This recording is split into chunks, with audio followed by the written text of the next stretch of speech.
సూర్యోదయానికి వికసించిన పువ్వు తీసుకొచ్చి పూజ చేయాలి. చైతన్య కుసుమ ప్రియా అని పేరు. అలా చేయాలి తప్ప ఇవాళ రాత్రి పువ్వులు కొని రేపు పొద్దున్న పూజ చేస్తానండి అంటే ఆ పూజని పూజగా స్వీకరించారు దేవతలు.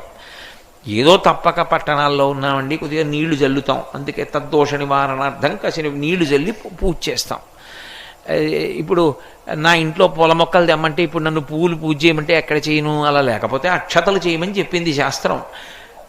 కానీ దానికి బదులుగా ఏదో కాసి నీళ్లు జల్లా పువ్వులు పూజ చేయడం.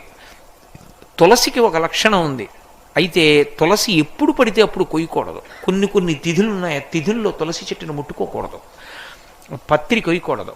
ఆ తులసి తెచ్చి ఇంట్లో ఉంచుకుంటే మీరు కొన్నాళ్ల పాటు పూజ చేయొచ్చు.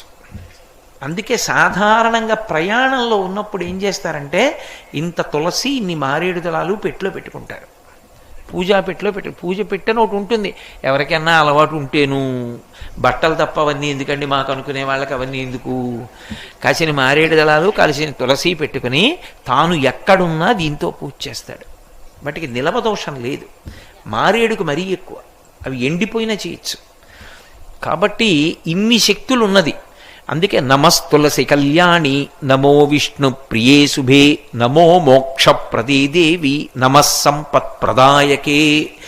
ఈ శ్లోకం చెప్పి నీళ్లు పొయ్యాలి తులసి కోటలో.